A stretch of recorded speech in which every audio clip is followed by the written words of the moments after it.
Il messaggio arrivò alle 6:47 del mattino, mentre caricavo le valigie in macchina per l'aeroporto. Cambio di programma. Resti a casa.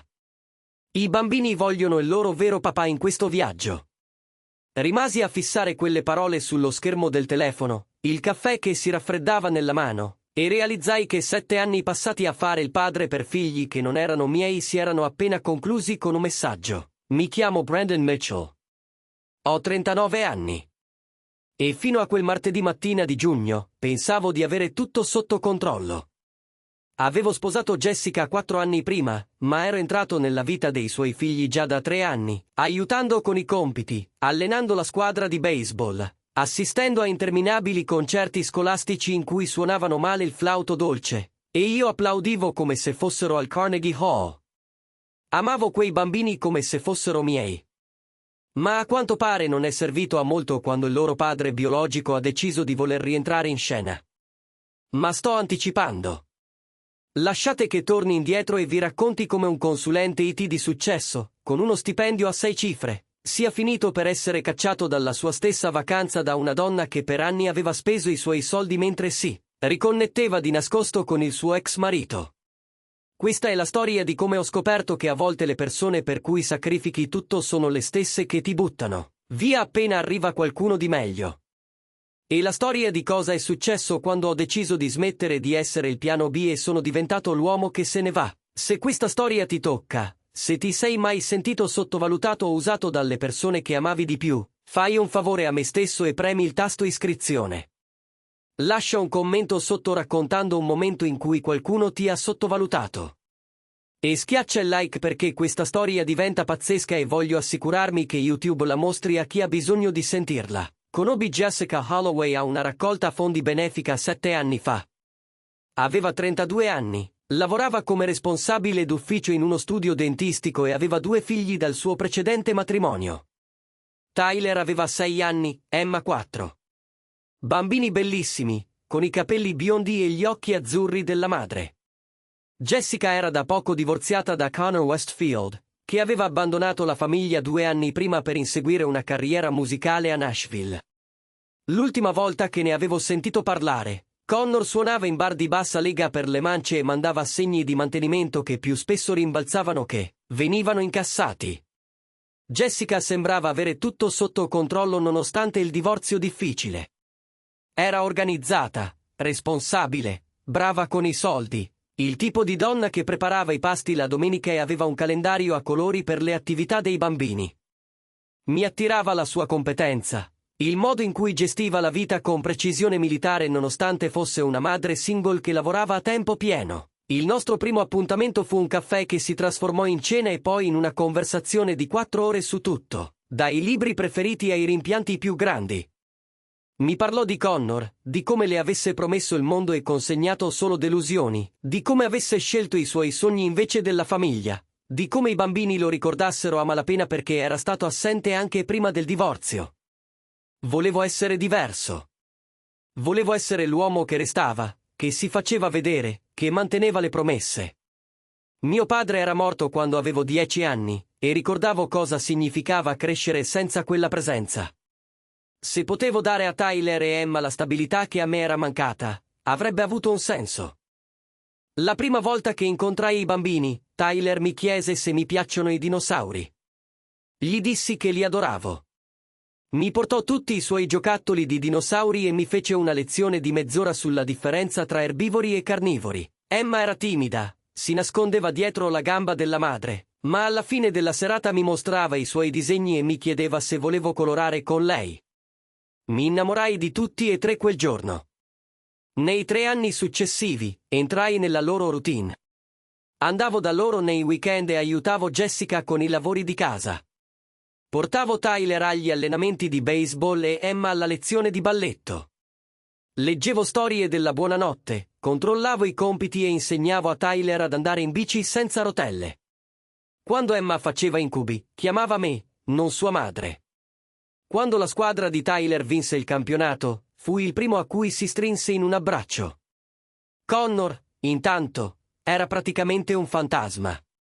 Chiamava una volta al mese, prometteva di venire, poi cancellava all'ultimo minuto per un concerto, un guasto alla macchina o qualche altra scusa. I bambini smisero di chiedere di lui.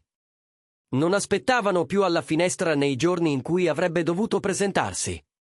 Jessica e io ci sposammo 4 anni fa in una cerimonia intima in una vigna fuori città.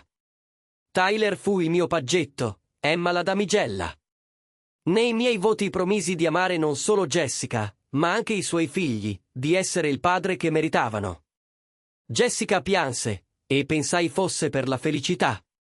Ora mi chiedo se piangesse perché sapeva di aver assicurato un portafoglio con un battito cardiaco. Dopo il matrimonio, vendetti il mio appartamento e mi trasferii nella casa di Jessica. Aveva bisogno di lavori, tanti lavori. Il tetto perdeva, la cucina era degli anni '80, e il riscaldamento faceva rumori da animale morente. Passai l'anno successivo a ristrutturare tutto. Nuovo tetto, nuova cucina, nuovo impianto di riscaldamento e condizionamento. Rifinanziai il mutuo a nome di entrambi e saldai i debiti della carta di credito di Jessica, che erano consistenti. Lei li attribuiva alla maternità singola e al mantenimento irregolare di Connor. Le credetti perché volevo crederle. Presi incarichi extra di consulenza per coprire le spese. Lavoravo di notte e nei weekend mentre Jessica gestiva la casa. Sembrava una divisione equa del lavoro. Lei si occupava della casa e dei bambini, io garantivo la stabilità finanziaria. Forse tradizionale, ma funzionava per noi. O almeno così credevo. I bambini cominciarono a chiamarmi papà circa un anno dopo il matrimonio. Successe in modo naturale, graduale. Prima è Brandon papà e poi solo papà. Jessica non li correggeva, e neanche io. Connor era diventato un'entità così inesistente nelle loro vite che sembrava giusto. Emma mi presentava ai suoi amici come suo papà. Tyler parlava di me a scuola come suo padre. Gli insegnanti pensavano fossi il padre biologico. Non adottai legalmente nessuno dei due, come Jessica voleva. Diceva che era per mantenere intatti i diritti parentali di Connor nel caso si fosse raddrizzato. Non insistetti, pensavo non importasse. Ero il loro papà in ogni modo che contava. La biologia non cambiava nulla. 3 mesi fa, le cose cominciarono a cambiare. Jessica passava più tempo al telefono, mandava messaggi continuamente, prendeva chiamate in altre stanze. Quando chiesi, disse che era lavoro, problemi di programmazione con lo studio dentistico. Accettai quella spiegazione perché Jessica non mi aveva mai dato motivo di non fidarmi. Poi Tyler menzionò che mamma parlava con il nostro vero papà in videochiamata. Lo disse con nonchalance mentre lanciavamo un pallone in giardino. Disse solo che avevano parlato con Connor e che sembrava diverso, più maturo, più cresciuto, disse Tyler. Gli aveva chiesto dei voti, degli hobby, di tutto. Sentii un gelo nello stomaco, ma lo scacciai via. Connor era il loro padre biologico. Certo che doveva essere coinvolto se finalmente era pronto a farsi avanti. Mi sentivo sicuro del mio rapporto con i bambini per gestire il ritorno di Connor. O almeno me lo dicevo. Una settimana dopo, Jessica mi disse che Connor era tornato da Nashville. La sua carriera musicale non era decollata. Che sorpresa! Aveva trovato lavoro come responsabile di cantiere in una città a 2 ore di distanza. Voleva iniziare a vedere i bambini regolarmente. Prima visite controllate, poi forse i weekend, se si fosse dimostrato affidabile. Lo appoggiai. Dissi a Jessica che i bambini meritavano di avere il padre biologico nella loro vita se davvero ci stava provando. Le dissi che non ero minacciato dal ritorno di Connor perché il mio legame con Tyler e Emma era solido. Le dissi che eravamo una squadra e avremmo affrontato tutto insieme. Lei mi baciò e disse che ero l'uomo migliore che avesse mai conosciuto. Che Connor non sarebbe mai stato nemmeno la metà del padre che ero io. Che i bambini mi avrebbero sempre visto come il loro vero papà, a prescindere dalla biologia. 2 settimane dopo, Jessica propose il viaggio in Europa. Aveva risparmiato dal suo stipendio, diceva, e voleva portare la famiglia in un posto speciale. 2 settimane a Londra, Parigi e Roma.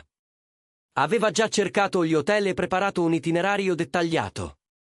Io dovevo solo prenotare i voli e sarebbe stato tutto pronto. Rimasi sorpreso che avesse risparmiato così tanto senza dirmelo, ma Jessica era sempre stata brava con i soldi. Prenotai i voli. Premium Economy per tutti e 4. Mi costarono $8.000, ma ne sarebbe valsa la pena per i ricordi. Presi giorni liberi dai clienti. Liberai completamente l'agenda. Emma era entusiasta di vedere la Torre Eiffel. Tyler voleva visitare il Colosseo. Jessica passava ore a pianificare cosa vedere ogni giorno, dove mangiare, quali souvenir comprare. I bambini contavano i giorni su un calendario in cucina. Connor usciva qualche volta nelle conversazioni. Jessica diceva che chiedeva più spesso dei bambini, che sembrava davvero pentito del suo passato, che forse stava finalmente crescendo. La incoraggiai a dargli una possibilità, a lasciarlo dimostrare, perché ero sicuro, perché ero maturo, perché pensavo di non avere nulla da temere. La sera prima del volo, tutto sembrava normale. Avevamo fatto le valigie, confermato le prenotazioni, impostato le sveglie. Jessica sembrava stanca ma felice. I bambini erano troppo eccitati per dormire. Restai sveglio con Tyler a parlare di tutta la storia che avremmo visto, delle storie che gli avrei raccontato sull'antica Roma e i castelli medievali. Andai a letto quella notte pensando di essere l'uomo più fortunato del mondo. Il messaggio arrivò alle 6:47 del mattino, mentre caricavo i bagagli in macchina. Il telefono vibrò e lo tirai fuori aspettandomi un messaggio dalla compagnia aerea sul volo. Invece, trovai questo cambio di programma: rimanete a casa. I bambini vogliono il loro vero papà in questo viaggio. Lo lessi 3 volte. Poi chiamai Jessica. Rispose al primo squillo. Mi hai appena scritto, chiesi, con voce sorprendentemente calma. Sì, disse. Nessuna emozione, solo conferma. Cosa intendi? Rimango a casa. Connor viene al viaggio al mio posto. I bambini vogliono lui. È importante che si riconnettano con il loro padre biologico. Rimasi nel vialetto, i bagagli ai piedi, cercando di elaborare quello che stavo sentendo. Jessica, i biglietti sono a mio nome. Le prenotazioni degli hotel sono a mio nome. Ho organizzato tutto io. Connor ti rimborserà, disse come se fosse una soluzione a tutto. Questo è per il bene dei bambini, Brandon. Hanno bisogno di tempo con il loro vero padre. Il loro vero padre. La frase mi colpì come un pugno. Io ci sono stato, padre, per 7 anni, dissi, la voce incrinata nonostante i miei sforzi di restare composto. Ci sono stato per ogni ginocchiata, ogni brutto sogno, ogni colloquio con gli insegnanti. Dov'era Connor? Connor è pronto adesso, disse Jessica, e sentii l'impazienza nella sua voce. È cambiato. È stabile. Ha un buon lavoro. I bambini meritano di avere il loro vero padre nella loro vita senza che tu stia sempre lì a rendere tutto strano. Rendere tutto strano, ripetei. Jessica, sono tuo marito. Questi bambini mi chiamano papà. Beh, non avrebbero dovuto, scattò lei. È stato un errore. Connor è il loro papà. Tu sei solo il tipo che ho sposato e che aiuta con le bollette. Il silenzio che seguì fu come cadere in un canyon. Quindi, per te sono solo questo, dissi infine. Il tipo che paga le cose. Oh, non fare finta che non hai beneficiato di questo accordo, disse Jessica freddamente. Hai avuto una famiglia già pronta. Hai potuto fare il papà senza il vero lavoro di crescere i figli fin dalla nascita. Dovresti essere grato per l'esperienza. Qualcosa dentro di me si ruppe. O forse si guarì finalmente. In ogni caso, vidi tutto chiaramente. Per la prima volta in 7 anni. Quando partite? Chiesi. Il volo è a mezzogiorno. Connor ci porta all'aeroporto. Sta fuori, nel suo camion, ad aspettare. Alzai lo sguardo e vidi il Ford F-150 malandato di Connor parcheggiato sul marciapiede. Lui era appoggiato al camion, fumava una sigaretta, mi guardava con qualcosa che somigliava a un sorriso di trionfo. Va bene, dissi. Buon viaggio. Chiusi la chiamata prima che potesse rispondere. Tyler uscì di corsa di casa, lo zaino che gli rimbalzava sulle spalle. Papà, siamo quasi pronti. Hai preso tutti i bagagli? Cambio di programma, amico, dissi, scompigliandogli i capelli. Tua mamma ti porta in un viaggio diverso. Cosa vuoi dire? Non vieni? Emma apparve sulla soglia, stringendo il suo coniglio di peluche. Perché stai fuori, papà? Jessica uscì dietro di loro, il volto contratto dall'irritazione. Bambini, prendete le vostre borse. Connor ci porta all'aeroporto. Il volto di Tyler si strinse in un'espressione confusa. Ma papà ha già caricato la macchina. Connor è il vostro vero papà, disse Jessica, con voce tagliente. Brandon resta a casa. Capirete quando sarete più grandi.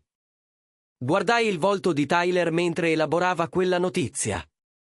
Lo vidi guardare da Jessica a me, poi a Connor sul marciapiede. Vidi la confusione trasformarsi in qualcosa che somigliava a tradimento. Ma adesso andiamo, Tyler, ordinò Jessica. Emma cominciò a piangere. Corse da me e mi abbracciò le gambe. Non voglio andare senza di te, papà. Jessica la staccò da me. Emma, smettila di fare la drammatica. Connor ha organizzato cose speciali per questo viaggio. Ti divertirai.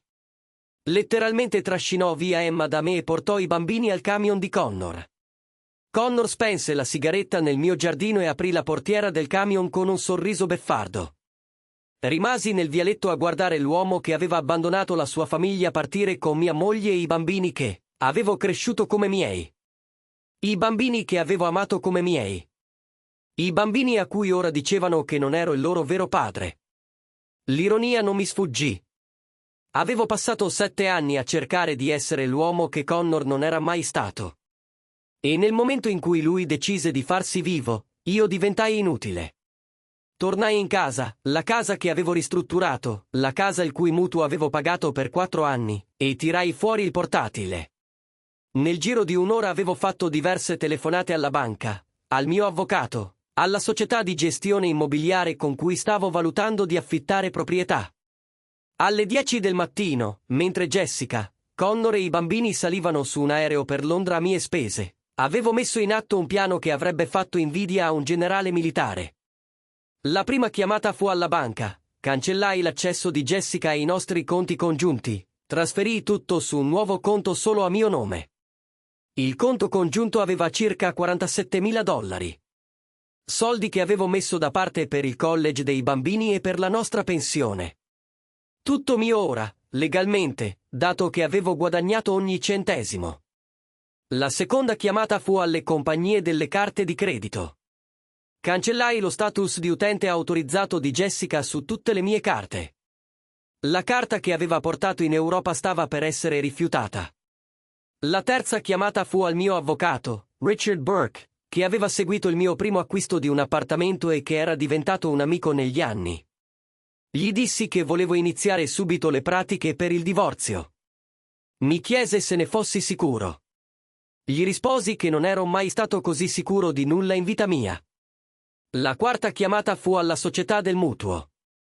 La casa era a nome di entrambi, ma io avevo pagato ogni rata per 4 anni. Richard mi consigliò che nel nostro stato questo mi dava solide basi per rivendicare la proprietà nel divorzio, ma io non volevo la casa. Troppi ricordi, troppa presenza di Jessica in ogni stanza. La quinta chiamata fu a Garrett Properties, una società di investimenti immobiliari con cui collaboravo per i loro sistemi dati. Chiesi se erano ancora interessati ad acquistare immobili nel nostro quartiere. Lo erano. Mandai loro il nostro indirizzo. Fecero un'offerta entro 3 ore. La accettai subito. La vendita si sarebbe chiusa in 30 giorni. A mezzogiorno, mentre l'aereo di Jessica decollava, avevo smantellato completamente la nostra vita finanziaria insieme. Ma non avevo finito. Passai la casa stanza per stanza, prendendo solo ciò che era mio. I miei vestiti, i miei dispositivi elettronici, i miei oggetti personali. Tutto ciò che avevo portato nel matrimonio o comprato per me dopo. Lasciai i mobili, perché la maggior parte erano di Jessica, di prima che ci conoscessimo. Lasciai gli utensili da cucina, le decorazioni, le cose dei bambini. Presi però la console da gioco che avevo comprato a Tyler e i materiali artistici che avevo preso per Emma. Se non ero il loro vero papà, non avevano bisogno di regali da uno sconosciuto. Ci misi 6 ore a fare le valigie. Caricai tutto in un deposito in un'altra zona della città, poi mi registrai in un hotel per soggiorni prolungati vicino al mio ufficio. Pagai 1 mese in anticipo. Pensai che mi avrebbe dato il tempo di trovare un appartamento vero. I bambini avevano tablet che avevo comprato per la scuola. Erano collegati al mio account iCloud. Quella sera li rimuovei dal mio account e cancellai il servizio. Se Connor era il loro vero papà, poteva pagare lui per internet. Cancellai anche il piano famiglia del cellulare. Il telefono di Jessica, quello di Tyler, quello di Emma, tutti sul mio account, tutti disconnessi.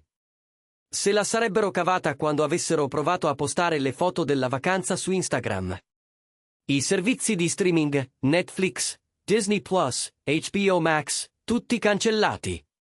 Gli account erano a mio nome, pagati con la mia carta di credito.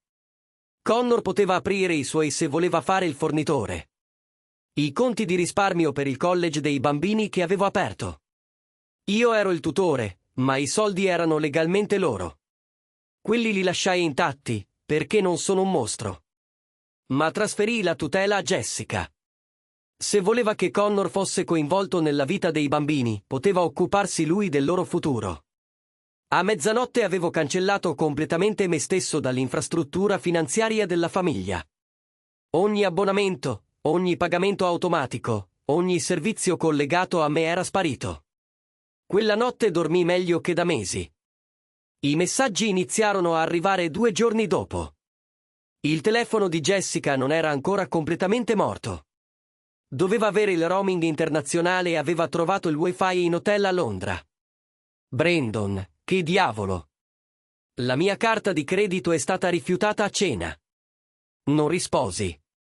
Sono seria, Brandon. Sistema quello che hai fatto con la banca.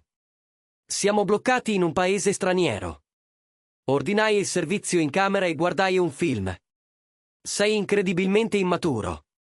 I bambini chiedono perché i loro tablet non funzionano. Spensi il telefono e andai a dormire. Al 4° giorno, i messaggi diventavano disperati. Brandon, capisco che sei arrabbiato, ma questo sta colpendo i bambini. Emma piange perché non può videocattare con le sue amiche. Connor ha provato a pagare, ma anche la sua carta è stata rifiutata. A quanto pare, il suo credito non è buono. Abbiamo abbastanza contanti per finire il viaggio, ma dobbiamo parlare quando torni. Non puoi semplicemente tagliarci fuori così. Al 7° giorno, chiamò da un numero diverso. Risposi. Brandon, grazie a Dio, disse. La sua voce era piena di sollievo. Ti sto cercando da giorni.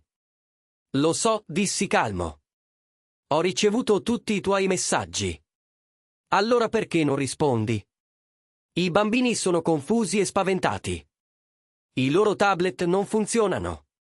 I loro telefoni non funzionano. Niente funziona. È perché ho cancellato i servizi, dissi. Non sono i miei figli, ricordi? Non è mia responsabilità pagare per i loro dispositivi. Il silenzio dall'altra parte si prolungò per un lungo momento. Non puoi essere serio, disse infine Jessica. Completamente serio.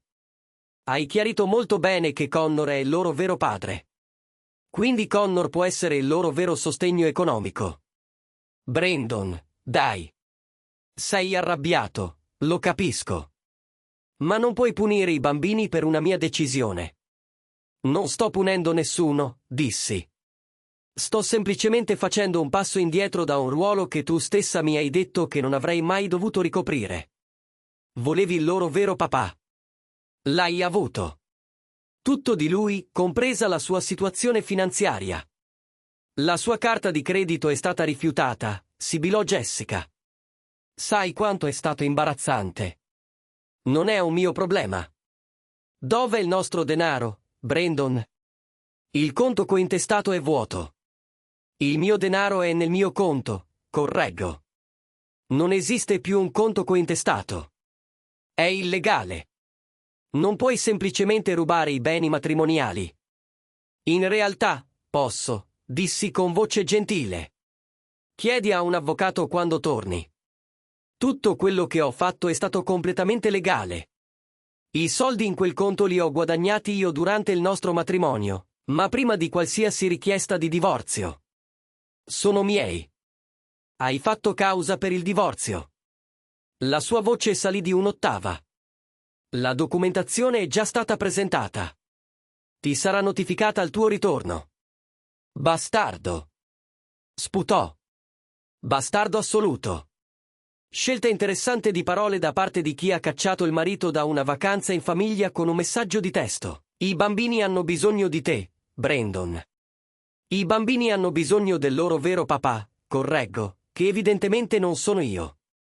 L'hai detto chiaramente. Quindi li abbandoni dopo 7 anni. L'audacia di quella frase era mozzafiato.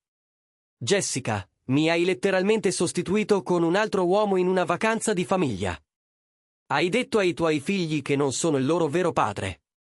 Hai detto che ero solo quello che aiuta con le bollette, e ora mi accusi di abbandono. È diverso quando sei il loro vero genitore, disse lei. Esatto, concordai. Allora lascia che sia il loro vero genitore a occuparsi di loro. A proposito, come se la cava Connor? Lei riattaccò. Le chiamate continuarono. Da Diane, la madre di Jessica, che mi diceva che stavo spezzando il cuore di sua figlia. Da Paula, la sorella di Jessica, che mi insultava in ogni modo per aver abbandonato la famiglia durante la vacanza. Dal telefono di Connor, il che era divertente perché voleva spiegarmi da uomo a uomo perché doveva essere presente nella vita dei suoi figli. Bloccai tutti. 2 settimane dopo tornarono a casa. Lo seppi perché Jessica provò a entrare e trovò le serrature cambiate. Mi chiamò urlando. Hai cambiato le serrature, Brandon.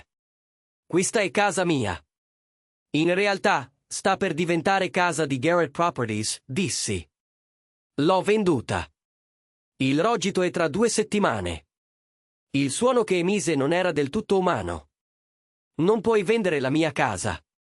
È intestata a entrambi, e in questo stato, una delle parti può avviare la vendita durante il divorzio se ha pagato il mutuo, cosa che ho fatto io esclusivamente per 4 anni. Dove dovrei vivere? Non lo so, Jessica.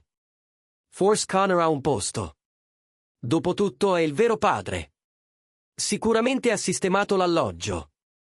Vive in un monolocale a 2 ore di distanza. Sembra che tu abbia qualche problema logistico da risolvere. E le cose dei bambini?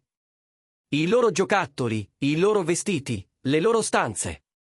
Tutto ciò che è loro è ancora in casa. Hai 2 settimane per spostare tutto prima che i nuovi proprietari prendano possesso. Stai distruggendo la stabilità dei nostri figli. Non sono nostri figli, Jessica. Sono tuoi e di Connor. L'hai detto chiaramente. Tyler prese il telefono. Poi il mio cuore si spezzò sentendo la sua voce. Papà, perché non possiamo entrare in casa? Chiusi gli occhi, mi feci forza. Ehi, amico, tua mamma e io stiamo attraversando dei problemi da adulti in questo momento. Mamma ha detto che hai venduto la nostra casa. È vero? Sì. Ma dove vivremo? Tua mamma e Connor lo stanno sistemando. Connor non è il mio papà, disse Tyler, e sentii la frustrazione nella sua voce. Non mi interessa cosa dice mamma. Sei tu il mio papà. Dovetti allontanarmi dal telefono per un attimo, mi ripresi.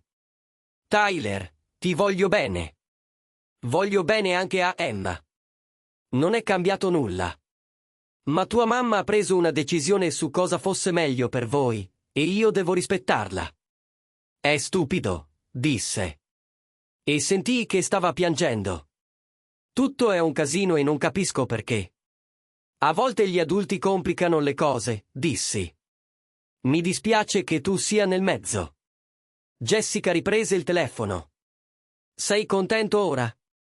Hai traumatizzato i tuoi figli. Non sono i miei figli, dissi, restituendole le sue stesse parole. Ricordi? Riattaccai. Il divorzio si concluse in 4 mesi. Jessica mi contrastò su tutto. La vendita della casa, i soldi, persino il mio diritto di vedere Tyler e Emma. Quell'ultimo punto fu il più facile da risolvere. Non avevo diritti legali di genitore, non avendoli mai adottati né essendo il loro padre biologico. Il tribunale non poteva concedermi visite, anche se lo avessi voluto.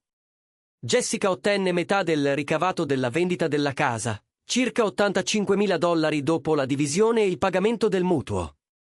Ricevette anche un assegno di mantenimento per 3 anni, dato che eravamo stati sposati meno di 5 anni. Il calcolo le dava $1.800 al mese.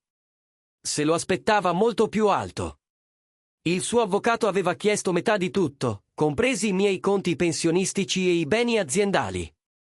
Ma il mio avvocato fece notare che avevo portato molto di più nel matrimonio. Avevo saldato i suoi debiti e sono stato l'unico a guadagnare mentre lei lavorava part-time. Il giudice non fu compassionevole, soprattutto quando emerse la storia del viaggio in Europa durante il processo.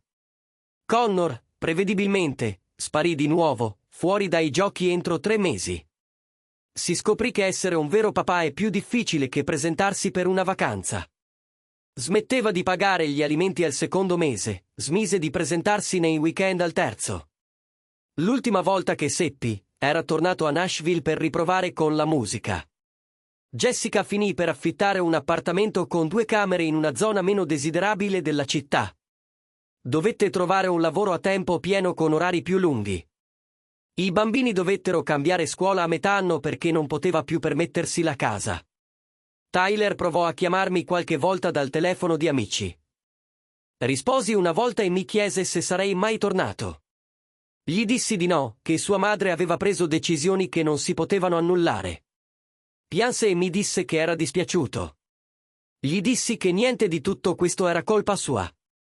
Non gli ho più parlato. Sono passati 6 mesi. Alcuni amici pensano che sia andato troppo oltre, che abbia punito i bambini per gli errori della madre. Forse hanno ragione. Ma penso anche al messaggio che ho ricevuto quella mattina. Rimani a casa. I bambini vogliono il loro vero papà. Quelle parole hanno cambiato tutto. Mi hanno fatto capire che per 7 anni avevo vissuto una menzogna, recitando un ruolo nella storia di qualcun altro mentre credevo di scrivere la mia. Mi sono trasferito a Portland 3 mesi fa. Ho preso una posizione senior in una società di consulenza tecnologica che paga molto più dei miei clienti precedenti. Ho comprato un appartamento in centro con vista sul fiume. Ho iniziato a frequentare una donna di nome Melissa, che non ha figli né drammi con ex mariti. Il mio terapeuta dice che sto elaborando problemi di abbandono legati alla morte di mio padre, che ho ricreato quel trauma diventando una figura paterna per bambini che potevano essere portati via da me. Che devo lavorare sul perché ho accettato una relazione in cui davo tutto e ricevevo molto poco in cambio. Forse ha ragione. Ma penso anche di aver imparato qualcosa di prezioso. Non puoi costruire una vita sulle fondamenta di qualcun altro e aspettarti che regga quando decidono di demolirla. Jessica mi ha mandato un'email la settimana scorsa. Primo contatto in 6 mesi. Diceva che i bambini chiedono di me continuamente, che Emma piange da sola chiedendosi perché non vengo a trovarli. Che i voti di Tyler sono calati e che si sta cacciando in risse a scuola. Diceva che Connor se n'era andato di nuovo. Che lei stava facendo fatica ad arrivare a fine mese con il suo stipendio e il mio assegno di mantenimento. Che aveva sbagliato a respingermi. Che se davvero amavo i bambini come dicevo, li avrei aiutati a superare questo momento difficile. Ho letto quell'email 3 volte, poi l'ho cancellata. Alcuni ponti non sono fatti per essere ricostruiti. Alcune famiglie non sono destinate a sopravvivere. E a volte la cosa più forte che un uomo può fare è allontanarsi da chi lo considera usa e getta. Mi chiamo Brandon Mitchell. Ho passato 7 anni a fare il padre per bambini che non erano miei. Ho pagato per le loro vite, ho plasmato il loro futuro, li ho amati come se fossero il mio sangue. E nel momento in cui il loro padre biologico ha deciso di farsi vivo, sono diventato solo quello che aiuta con le bollette.